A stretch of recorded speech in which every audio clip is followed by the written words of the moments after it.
प्यारे बस डॉक्टर खुर्शीद राई साहब हमारे बीच में मौजूद हैं। डॉक्टर खुर्शीद राई साहब बुलंदशहर जनपद वासियों के हरदिल अजीज़ हैं और अल्लाह ताला ने इनको बेशुमार इनकी फैमिली को और तमाम जितने परिवार में सदस्य हैं अल्हम्दुलिल्लाह बड़े टैलेंट से नवाजा है।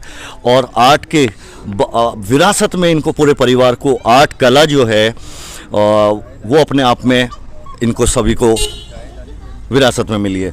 खैर मकदम है डॉक्टर साहब खुर्शीद राई भाई साहब, अस्सलाम वालेकुम। क्या कहना चाहेंगे आज के ये जो बारिश हुई है और प्रोग्राम के बारे में? जी, एक मशायरा ही नहीं बल्कि देखिएगा कि ये कुदरत का निज़ाम है कि वो जिस चीज़ को कामयाबी की बनाना चाहता है तो उसके अंदर वो ऐसे ही इंतजाम और ऐसे ही मौके फराहम कर देता है। लिहाजा ये जो है हमारे तुम्हारे हाथ में तो है नहीं। सही बात है, हैं? तो उसके अंदर लेकिन जो मशायरे के शौकीन है, मैं खुद 1959 से लगातार यहाँ बुलंदशहर का मशायरा बचपन से हम देखते आ रहे हैं आप तो वो उसमें आमद होती रहती है। लेकिन जिसको ये शौक़ है, जिसको ये दिलचस्पी है, वो बहरहाल बारिश हो या कोई भी चीज़ हो वो रुक नहीं सकता। लेकिन एक बारिश का बहाना बना करके और हम रुक जाएं और अपने जो ये उर्दू की तरक्की जो है वो किस तरीके से होगी। मेरा मतलब सिर्फ उर्दू से है। उर्दू से मतलब ये है कि मुझे दुनिया के हर ज़बान जो है वो उतनी ही प्यारी है जितनी मुझे उर्दू अजीज़ है। तो अगर जो उर्दू नहीं जानता है वो किसी भी ज़बान का तलफ़ुज़ तो सही अदा कर ही नहीं सकता ज़िंदगी के अंदर। तो उर्दू का मुशायरा और उर्दू वाले ही इसके अंदर घर में अपने लिहाफ गद्दों के अंदर लेटे हुए हैं और वो इसमें शिरकत नहीं फरमा रहे हैं तो ये उनकी बदनसीब ना कि उर्दू की बदनसीबी है। हाँ, तो हम उर्दू के बका के लिए, उसकी तरक्की के लिए हमें ये सोचना चाहिए कि हम उर्दू के लिए क्या कर रहे हैं। हम लोग दरअसल ये है कि हम उर्दू हमारे लिए क्या कर रही है। अरे उर्दू जब भी तो करेगी जब हम उर्दू को अपनाएंगे।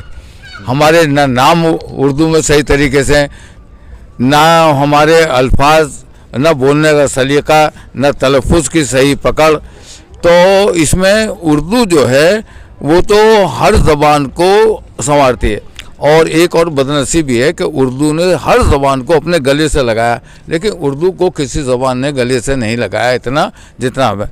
लेकिन ऐसा भी नहीं है, गैर मुस्लिम जितने भी थे पहले शौरा हज़रात, अदीब, मुसन्निफ़, दानिश्वरान कौम, जिनमें गोपी चंद नारंग और कृष्ण चंद्र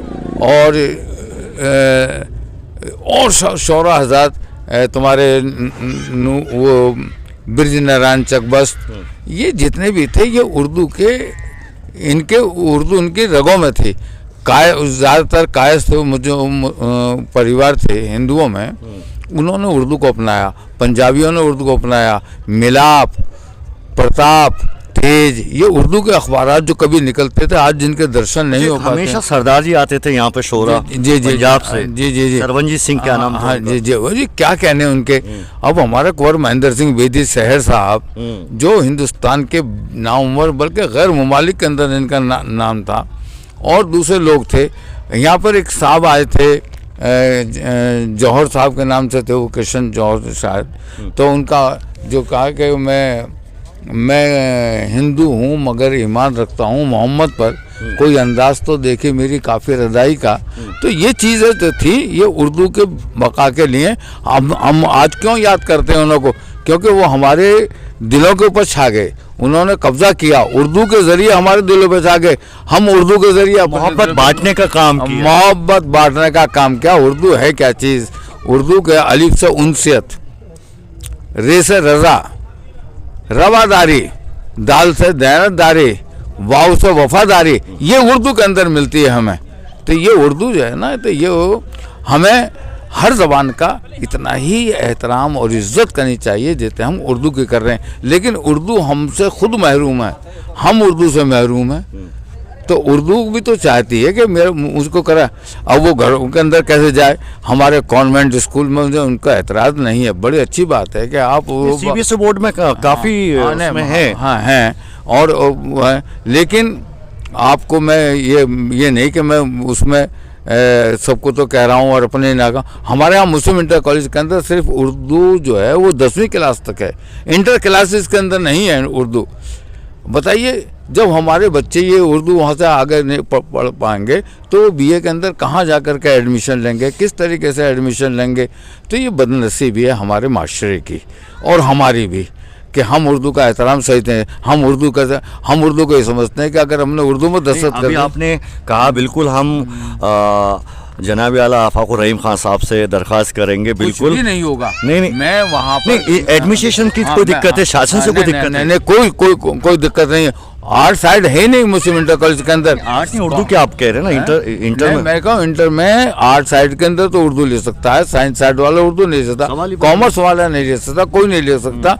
तो हमारे वहाँ पर उर्दू की तवज्जो देखिए कॉमर्स और जहाँ तक बात कर रहे हैं देखिए वो तो एक स्पेशलाइज एक्सपर्टीज हो गया, लेकिन आर्ट साइड नहीं है, इंटर में आर्ट साइड नहीं है हमारे यहाँ पर। चलिए हम पूरी कोशिश करेंगे इंशाअल्लाह ताला। तो खुर्शीद राही भाई साहब, आज बारिश का समा बंधा रहा, कल भी, तो क्या कहना चाहेंगे तमाम, अभी देखें बेटियां आई हैं बुलंदशहर, उनकी रिश्तेदारियां हैं यहाँ पर ग्रेटर नोएडा दिल्ली से, क्या कहना चाहेंगे बड़े कि आगे डीएम साहब जो जिले के हाकिम है, इस नुमाइश को ईद तक बढ़ा दिया जाए ताकि मेले में जो नुकसान की भरपाई हो सके। नहीं, ये जो व्यापारी हैं और हमारे जो कारोबारी यहाँ पर जो मेहमान है बुलंदशहर वासियों के मेहमान हैं, लेकिन ये है कि अब 23 तारीख से इंशाअल्लाह ताला रमज़ान शरीफ से हो जाएंगे और 22 अप्रैल तक रहेंगे। तो इस बीच में रोज़ा रखना भी और तरावी पढ़ना भी और दूसरे जो दीनी हमारे अरकान हैं उनकी पूर्ति, उसकी वजह से हम नुमाइश में नहीं आ पाते। लेकिन गैर मुस्लिम जो हैं वो उसके अंदर शिरकत करेंगे, वो करनी भी चाहिए और हमें भी निकलना चाहिए।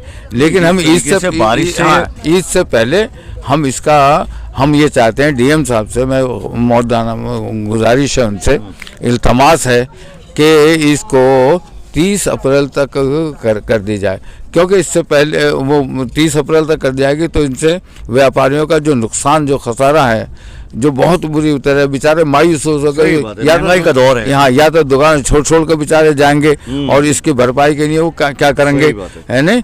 तो कम से कम कुदरत तो जो करेगी, लेकिन हमारे डीएम साहब को खास तौर से इसके ऊपर तवज्जो दे करके और उनके लिए सोचना चाहिए, मरहम लगाने का चाहिए। हाँ, बस खुदा हाफिज़, बहुत बहुत शुक्रिया। तो प्यारे बस डॉक्टर खुर्शीद राही भाई साहब और